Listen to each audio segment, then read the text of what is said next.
This is the history of my family. I have a small family, but I love my family. Let's start it all over. This is the history of Robert Booley Williams and his family, and how it all started in the beginning. My mother, Lillian Ames, born in 1921 in Patterson, Texas, right outside of Brookshire, Texas. And her mother was Dot Ames. And her grandmother was Ella Thompson. And her grandfather's name was Elliot Thompson. And when my mother was born, she was the only girl that my grandmother had, which was Dot. A little history about Dot, man. This is some strong history, man. I didn't know about this history when I was coming up. I had to find out later as an adult, and had to find out, why did I have all this talent? And God revealed to me in my history, in learning my DNA, that I come from a talented family. My mother, Lillian Ames, and her mother, Dot Thompson. And I never knew my grandmother. She had died before I was even born. She died when my mother was a teenager. And my grandfather died when my mother was only 8 years old. So she was adopted. You know, my father was adopted. This is why this is so much history in this, because my mother and father never had an opportunity to be raised up by their mother and father, because they both was orphanages. And when my mother, Lillian Ames, was born to Dot Thompson. And now let me remind you something about Dot Thompson. Dot was a strong woman. She had already had 2 kids by 2 different men, and they both was married. The first kid that she had was a man, was Bailey Moore. The second kid she had, and Bailey Moore father was married, but during them days they could keep the father's last name. And then 2 years later, she got pregnant again by another married man, and his name was K.J. Byers, and they had another son. She had another son, should I say. Still no daughters. Finally, Dot met the man who cared about her and her 2 kids, and his name was Frazier Ames. They got married, and when they got married, they only had 1 child. Now Frazier Ames had a daughter by a previous wife, but now Frazier Ames married Dot Thompson, and they got a wonderful daughter. Something that Dot had always wanted to have was a daughter. And what a daughter was she? Her name was Lillian. And for the first time, Dot had a child that had a father that was with her, and she was married to her father. And her name was Lillian Ames. April Fool's Day, 1921, Leon Ames was born. And what a treat around the whole Patterson and Patterson, Texas, and even Brookshire, Texas, Sealy, Texas, Katy, Texas. They all came around to see Dolph's daughter. A yellow, bright daughter. The first bright daughter in the whole Thompson family. And should I remind you that Thompson had anywhere between 10 to 12 kids by themselves. Ella and Elliot had. But Dot was their oldest daughter. And she brought into the world a bright child. Not only was she the first bright child in the family, but she was the first bright girl in the family. And she was everything that they thought she would be. And Dot was happy. Frazier Ames was happy. Because now he got a son, a daughter. His first son was by his first wife, and his name was Albert Ames. And now he got his own daughter, Leon Ames. And wasn't but 5 years later, Frazier Ames passed away. What a hurt for Dot to finally have her first husband who cared about her and her 3 kids, which was Bailey Moore, K.J. Byers, and Leon Ames. And later on, 3 years later, Dot passed away. Therefore, that left my mother and her 2 brothers up with no mother or father. But one thing about her 2 brothers, they had fathers.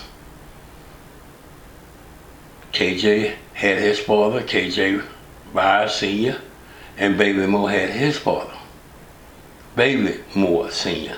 But Leon did not have a father or a mother. And this beautiful girl, at the age of 13 years old now, do not have a mother or a father. And the family of the Ames wanted to adopt her. The family of the Thompson wanted to adopt her. And this is how it all came down. Because Papa Elliot, her grandfather, had a daughter, and her name was Rosie. Rosie lived in Houston. Rosie was a very successful lady. She was married to a successful man who was Joe Hall. And Rosie Ames was the first fortune teller in the city of Houston. This is history, y'all.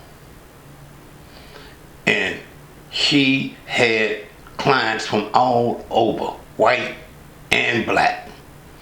A lot of white clientele would come to her. She was the one who trained Mother McGowan. For some of you people who might have heard of Mother McGowan, where Mother McGowan got her start from my great auntie, Rosie Hall. And they had property over there on Cobb Street. When I said property, they had rent houses and a little hotel in the back. Because Joe Hall, her husband, was working for the United States Steel Company. And he was one of the first black foremen that they hired. And we're talking about in the 1940s. And when my mother came up for adoption. She wanted to choose whether or not she wanted to stay in Patterson and move to Houston, and she moved over here with her auntie, Rosie, and her husband, who they could not have any kids. So therefore, they was delighted to have my mother, Lillian Haynes, in the family and adopted her legally. And we all call, when because all of this was before I was even born. I had to dig this history up. You know, this history wasn't told to me. I had to dig it up from my uncle and other people who knew my mother. And when she came to Houston as a teenager, my great aunt Rosie enrolled her in the school, which was Jack Gates of 2610 Elgin. And the principal was Mr. William Holland. No, I take it back. The principal at that time was James G. Ryan. And when my mother got enrolled in school, staying with my auntie, who was a very well-to-do black. I wouldn't say she was rich, but she was above average as far as black families was concerned. And when she came and started living at 3816 Cobb Street, it wasn't. And later, going to school, my daddy, he was adopted, like I said, and I will tell you the history on him, as far as most of the history I know about him, because my daddy started another family when I was like 5 years old. He moved to San Antonio where he met his wife and started another family, and then later they moved out there to Lansing, Michigan. But today we're talking about Lillian Haynes, because she is well to be recognized. These two people, my mother and my father, who I never really was around, because I say they got divorced when I was at the early age, about 4 years old. But my mother always talked good about my daddy. She never said nothing negative about him. And I always wanted to be around my real daddy. But as we come and we talk about my mother, because this is what it's all about, Lillian Haynes, because she will to be recognized as one of the most successful women, but for her background, that ever came around Houston, and I know this city. And when my mother got to be a teenager and started going to Yates, she met a good friend of hers called the Trimmer, Robert Trimmer. And the Trimmers was a very successful family. And that's when she met Mr. Trimmer, and they started going to school together, and my mother started meeting friends. And then she ran into my daddy, who owned a shoe shop. This is how they met. She ran into my daddy, who had a shoe shop over there by the Cuney home, and my mother would walk to Yates. And she would see my daddy at the shoe shop, and my daddy would always fix her shoes, and my Aunt Rosie's shoes, and my Uncle Joe's shoes, because that was her uncle. That's who Rosie was married to, Joe Hall, who worked at United States Steel. And he would always, even before my mother met my dad, my Aunt Rosie and Joe Hall, if they needed shoes to be fixed, it was nothing but one shoe repair in 3rd Ward by the Cuney home, and that was my daddy, called the Cuney Shoe Shop. And that's where my dad met my mom, when she was going to school at Yates. And he had his own shoe shop, and he came out of 4th Ward and did a little time at Booker T. Washington, because, like I say, he was adopted. But that's how they met.